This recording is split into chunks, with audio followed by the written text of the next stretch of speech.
ఒక్కసారి చూడండి బ్రదర్, ఇది ప్రయాణం కాదు, ఓ బాధల బాట. ఒక్క పెన్షన్ రీవెరిఫికేషన్ పత్రంపై సంతకం చేయించుకోవడానికి కేవలం 2 రోజుల సమయం మాత్రమే ఇచ్చిన సమయంలోనే వెళ్లాలనే వికలాంగుల క్షోభ వర్ణాతీతంగా ఉంది. ఇచ్చిన నోటీసులోనే 9 గంటల సమయంలోపే 100 కిలోమీటర్ల దూరాన్ని వికలాంగులు ఎలా చేరాలనే వికలాంగులు పొద్దున 4 గంటల నుంచి బస్సు కోసం పడిగాపులు కాచి నిద్రాహారాలు మాని బస్సు కోసం వేచి చూస్తున్నారు. తీరా చూస్తే బస్సులు ట్రాన్స్పోర్ట్ లారీలో తలపిస్తున్నాయి. వెళ్ళలేక పోలేక పెన్షన్ రీవెరిఫికేషన్ కోసం 2 బస్సులు మరియు ఒక ఆటో మారి వెళ్తే అక్కడ ఫుడ్ మరియు సరైన అవగాహన లేకుండా వృద్ధులైన వికలాంగులు అంత దూరం వెళ్ళి ఎండలో కనీసం చెప్పులు లేకుండా తిరుగుతున్నారు.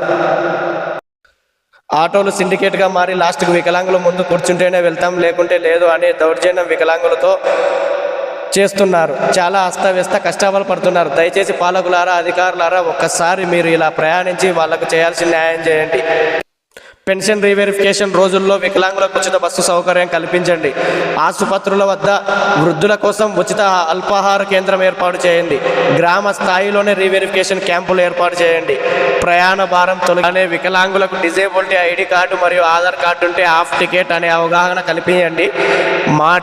ఇది మా డిమాండ్ కాదు, ఇది మా కనీస అవగాహన అని గుర్తుంచుకోండి.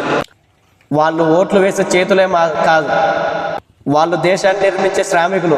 వాళ్ళ కనీస గౌరవం, ఓ బస్సు, ఓ భోజనం ఇవ్వలేకపోతే ఇది పాలనా వైఫల్యం కాదు బ్రదర్, మనిషితనానికే మచ్చ. దివ్యాంగులకు ఉచిత బస్సు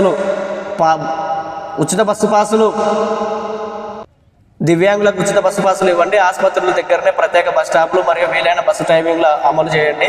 రీవెరిఫికేషన్ కేంద్రాల్లో కనీస సదుపాయాలు, నీళ్లు, టాయిలెట్లు, బెంచులు ఏర్పాటు చేయండి. ప్రతి వారం ఒక స్పెషల్ బస్సు అయినా వృద్ధులు, వికలాంగుల ప్రయాణానికి కేటాయించండి. దివ్యాంగులకు ఉచిత బస్సు పాసులు గ్రామ సచివాలయాన్ని అందించండి.